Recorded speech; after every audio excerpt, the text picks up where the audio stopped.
नमस्कार मित्रों। पहला आशा करती हूँ आप सभी सुरक्षित होंगे, घर पे होंगे और रोग से मुक्त होंगे। मेरे प्यारे मित्रों, आज हम मना रहे हैं वट सावित्री की पूजा। अब ये मेरा एक नया व्लॉग मैं आज आपके साथ शेयर कर रही हूँ, क्योंकि आज वट सावित्री का मेरा भी व्रत है और मैं जानती हूँ उत्तराखंड की बहुत अधिकांश महिलाएं आज का व्रत रखती हैं और इस व्रत का पालन करती हैं। तो आज मैं आपको बताऊंगी आज के इस व्रत में क्या क्या विधियां होती हैं, क्या क्या इस विधि में क्या क्या करते हैं और इस व्रत को हम क्यों करते हैं, और जो रोली का धागा है उससे हम किस तरह से डोर बना सकते हैं। क्योंकि आजकल बाजार अधिकांश तौर पे बंद हैं, सारे मार्केट्स बंद हैं, तो हम ले नहीं सक रहे, तो हम इसको घर पर ही तैयार कर सकते हैं। इसकी एक आसान सी विधि मैं आज आपके साथ शेयर। मेरे प्यारे मित्रों, सबसे पहले तो हमें एक इस डोर को बनाने के लिए एक धागा चाहिए, रोली का धागा, जो हमारे घरों पर हम अधिकांश तौर से हमारे घर पर हमको मिल जाता है। तो इसलिए हमने सबसे पहले ये रोली का धागा लिया है। इस रोली के धागे में हम 12 गांठें लगाते हैं, जिससे हमारा डोर बनता है। तो हमें क्या करना है कि 12 धागे में 12 हमारे ये पल्लड़े जो इसके पल्ले होते हैं, ये जो धागे हमको दिख रहे हैं, ये भी हमारे 12 होने चाहिए। तो यहाँ पे ये सिर्फ 3 धागे हैं, 3 धागों से ये ये रोली बनी हुई है। तो मुझे इन 3 धागों से 12 धागे तैयार करने हैं। तो इसके लिए सबसे पहले तो मैं इसको आप ये हमारा आधा मीटर लंबा इसको हम लेंगे, क्योंकि आधा मीटर हमारे गले के लिए, क्योंकि गर्मियों का सीजन टाइम चल रहा है, तो गर्मी में भी इसको जब हम इससे ये टाइट होने लगता है कुछ टाइम बाद, तो ये गले में थोड़ा हमको चुभने की तरह लगता है। तो इसलिए हम इसको थोड़ा ज़्यादा ही लेंगे। तो इसको मैंने आधा मीटर ले लिया है। तो आधा मीटर लेके इसको मैंने एक बार फोल्ड किया है। आप देख रहे हैं ये मैंने 3 + 3 और 3 6 हो गए, ये 6 धागा हो गया। अब उसके बाद मैं इसको तीसरी बार एक बार और इसको फोल्ड कर दूंगी। तो ये आप देख रहे हैं ये 3 बार मैंने फोल्ड किया, तो इसमें अब 12 पलड़े इसमें अब हो गए 9 पलड़े। अब 9 को फिर मैं 3 बार फोल्ड करूंगी, तो ये हो जाएंगे 12। मीन्स इसको मैंने 4 बार फोल्ड करा है, जिसके कारण ये अब मेरा 12 धागों का मेरा डोर तैयार हो रहा है। जैसे आप इसको गिन के आप इसको देख सकते हैं, 1 2 3 4 5 6 7 8 9 10 11 12। तो ये मैंने 12 धागों का ये मैंने तैयार किया, ये अभी डोर बना रही हूँ। अब इसको मैं यहाँ से कट कर दूंगी और ये अलग कर दीजिए। इसके बाद हम क्या करते हैं कि यहाँ से आप थोड़ा सा इसको हम छोड़ देंगे। मान लो मैंने इतना इसको यहाँ से छोड़ दिया है। अब यहाँ पर मैं पहली गांठ लगाऊंगी। बहुत सरलता से ये गांठ लग जाती है। सबसे पहले ये मैंने ऐसी करके गांठ लगाई, ये एक गांठ बन गई। तो मैं इसी तरह से 12 गांठें बनाती जाऊंगी। अब आप देख सकते हैं। तो हम ये कोशिश करेंगे कि जो ये हमारी गांठें हैं ये एक ही सीध में बने, मीन्स इनके बीच की जो दूरी है वो बराबर रहे। तो आप देख रहे हैं ये मेरी दूसरी गांठ। अब मैं इसी तरह से तीसरी गांठ, इस तरह से मैं 12 गांठ इसमें लगाऊंगी।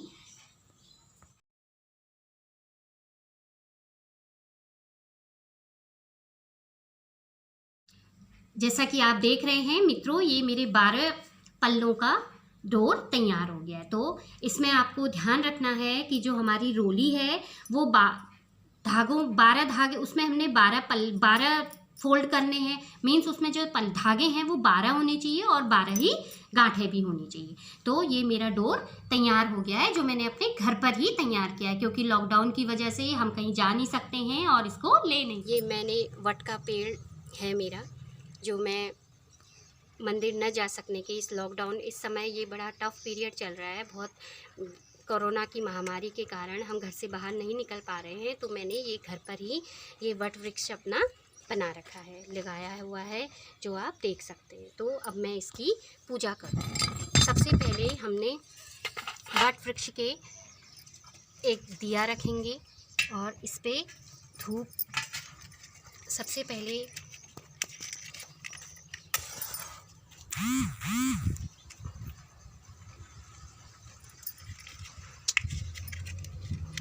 हवा बहुत तेज चल रही है मित्रों, इसलिए हवा के कारण यहाँ पर थोड़ा दिया जलने में, क्योंकि ये हवा के रुख के कारण दिया कम वो कर रहा है, लेकिन मैया का आशीर्वाद से अभी ये जल गया है। अब यहाँ पर हम वट को धूप भी देंगे, धूप का भी हम यहाँ पर लगाएंगे।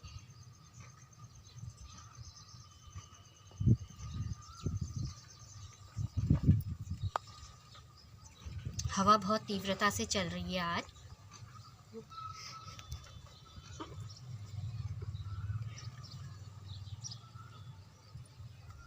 धूप भी जल गया है। अब हम अपने वट वृक्ष में सबसे पहले हम पानी से इनको पानी करेंगे। उसके पश्चात हम ये जो हमारा रोली का धागा है, ये इसको हम 7, 11, 21 या 51 इस तरह से हम इनको इसमें लपेटेंगे। अब चूँकि मैं ये घर ही पर कर रही हूँ, पिछले साल तक मंदिर में जाती थी, लेकिन इस बार में ये हम इसको पूरा इसके साइड से इसको करेंगे।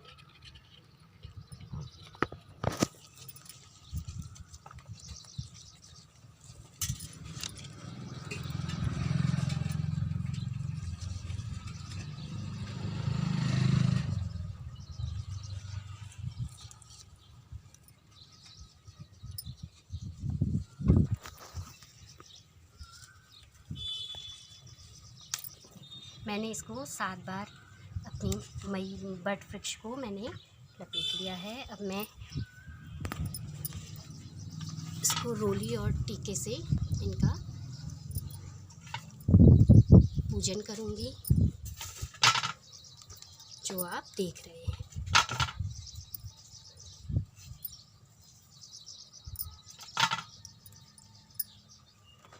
मित्रों, ये पूरा हमने देखा कि हमने आज वट सावित्री का व्रत कैसे करते हैं, कैसे इसको विधि विधान से इसकी कैसे पूजा की जाती है, वो आपको पूरा आज की इस व्लॉग में मैंने आपको आज।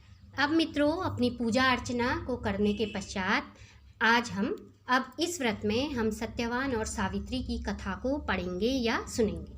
मित्रों, आज के व्रत का जो मेन भाग होता है वो है, मुख्य भाग जो है वो है कथा को सुनना और पढ़ना। ये आप या तो आप इसे खुद स्वयं पढ़ सकते हैं, या फिर अपने घर में कोई बड़ा बुजुर्ग है, आपके पंडित जी हैं, आप उनसे भी सुन या पढ़ सकते हैं। अगर आपके घर में कोई नहीं है तो इस कथा को आप स्वयं भी पढ़ सकते हैं। तो आइए हम सत्यवान और सावित्री की कथा को पढ़ते हैं। भद्र देश में एक राजा थे जिनका नाम अश्वपति था। उनकी कोई संतान नहीं थी। उन्होंने संतान प्राप्ति के लिए कई वर्षों तक भगवान की तपस्या की, जिसके फलस्वरूप उन्हें कन्या रत्न की प्राप्ति हुई। उन्होंने उस कन्या का नाम सावित्री रखा। कन्या बड़ी होकर बहुत ही रूपवान हुई। साल्व देश के राजा धूम्रसेन तपोवन में रहते थे। क्योंकि उनका राज्य छिन गया था, उनके पुत्र सत्यवान को सावित्री ने पति के रूप में वरण किया। नारद जी को जब यह बात पता चली तो वो राजा अश्वपति के पास पहुंचे और कहा, हे राजन, सत्यवान गुणवान है, धर्मात्मा और बलवान भी है, पर वह अल्पायु है। अल्पायु मतलब उसकी आयु सिर्फ 1 वर्ष के बाद ही उसकी मृत्यु हो जाएगी। नारद जी की बात सुनकर राजा घोर चिंता में डूब गए। लेकिन सावित्री हट करने लगी और बोली, मैं सत्यवान से ही विवाह करूंगी। राजा अश्वपति ने सावित्री का विवाह सत्यवान से कर दिया। समय बीतता चला गया। नारद जी ने सावित्री को पहले ही सत्यवान की मृत्यु के दिन के बारे में बता दिया था। वह दिन जैसे जैसे करीब आने लगे, सावित्री को चिंता होने लगी। हर दिन की तरह सत्यवान उस दिन भी लकड़ी काटने जंगल चले गए। साथ में सावित्री भी चली गई। जंगल में सत्यवान लकड़ी काटने के लिए एक पेड़ पर चल गए। तभी उनके सिर में तेज दर्द होने लगा। दर्द से व्याकुल होकर सत्यवान पेड़ के नीचे उतर गए। सावित्री अपना भविष्य समझ गई। सत्यवान के सिर को गोद में रखकर सावित्री सत्यवान का सिर सहलाने लगी। तभी वहां यमराज आते दिखे। यमराज सत्यवान को अपने साथ ले जाने लगे। सावित्री भी उनके पीछे पीछे चल पड़ी। यमराज ने सावित्री को समझाने की बहुत कोशिश की, लेकिन सावित्री नहीं मानी। यमराज ने सावित्री से कहा, हे देवी, तुम मुझसे क्यों कोई भी वरदान मांग लो, लेकिन चली जाओ। सावित्री ने कहा, मेरे जो सास ससुर बनवासी और अंधे हैं, उन्हें आप दिव्य ज्योति प्रदान करें। यमराज ने कहा, ऐसा ही होगा, जाओ अब लौट जाओ। लेकिन सावित्री अपने पति सत्यवान के पीछे पीछे चलती रही। यमराज ने कहा, देवी तुम वापस लौट जाओ। सावित्री ने कहा, भगवान मुझे अपने पतिदेव के पीछे चलने में कोई परेशानी नहीं है। यह सुनकर उन्होंने फिर उसे एक बार और वरदान मांगने को कहा। सावित्री बोली, हमारे सास ससुर का राजकाज छिन गया है, उसे पुनः वापस दिला दें। यमराज ने सावित्री को यह वरदान भी दे दिया और कहा, तुम लौट जाओ। लेकिन सावित्री पीछे पीछे चलती रही। यमराज ने सावित्री को तीसरा वरदान मांगने को कहा। इस बार सावित्री ने संतान और सौभाग्य का वरदान मांगा। यमराज ने सावित्री को यह वरदान भी दे दिया। सावित्री ने यमराज से कहा, हे प्रभु, मैं एक पतिव्रता पत्नी हूँ और आपने मुझे पुत्रवती और सौभाग्य का आशीर्वाद दिया है। यह सुनकर यमराज को सत्यवान के प्राण छोड़ने पड़े। यमराज अंतर्ध्यान हो गए। सावित्री उठी उसी वट वृक्ष के पास गई जहाँ उसके पति का मृत शरीर पड़ा था। सत्यवान जीवित हो गए। अतः पतिव्रता सावित्री के अनुरूप ही प्रथम अपने सास ससुर का पूजन करने के साथ ही अन्य विधियों को। मित्रों, अब सारी पूजा अर्चना और सावित्री की व्रत कथा और जो सत्यवान और सावित्री की कथा को पढ़ने के उपरांत हम एक बहुत ही सुंदर भजन से वटवृक्ष की पूजा करेंगे। जैसे सावित्री ने अपने पति सत्यवान को वापस लाने के लिए वो यमराज से लड़ गई थी, उसी तरह से हम भी वटवृक्ष से अपने पति की अपने सभी महिलाएं आज का व्रत अपने पति की लंबी आयु को लंबा करने, उनको दीर्घायु रखने के लिए, उनको आयुष्मान रखने के लिए आज का व्रत करती हैं। तो आइए एक बहुत ही सुंदर भजन से आज के व्रत को हम पूरा करते हैं। करूं वट पूजन तन मन धन से, मेरी मांग सिंदूर से भरी रहे। करूं वट पूजन तन मन धन से, मेरी मांग सिंदूर से भरी रहे। मेरे मायके का दीपक अमर रहे, ससुराल में जोत अखंड जले। मायके का दीपक अमर रहे, ससुराल में जोत अखंड जले। करो वट पूजन तन मन धन से, मेरी मांग सिंदूर से भरी रहे। मेरे पैरों की पायल अमर रखना, मेरे पैरों के बिछुए अमर रखना। मेरे स्वामी का जुग जुग राज रहे, मेरी मांग सिंदूर से भरी रहे। मेरे स्वामी का जुग जुग राज रहे, मेरी मांग सिंदूर से भरी रहे। करो वट पूजन तन मन धन से, मेरी मांग सिंदूर से भरी रहे। मेरे हाथों की चूड़ी अमर रखना, मेरे हाथों के कंगना अमर रखना। मेरे स्वामी का जुग जुग राज रहे, मेरी मांग सिंदूर से भरी रहे। करो वट पूजन तन मन धन से, मेरी मांग सिंदूर से भरी रहे। मेरे गले की माला अमर रखना, मेरे गले के हारों अमर रखना। मेरे स्वामी का जुग जुग राज रहे, मेरी मांग सिंदूर से भरी रहे। करो वट पूजन तन मन धन से, मेरी मांग सिंदूर से भरी रहे। मेरे माथे की बिंदी अमर रखना, मेरे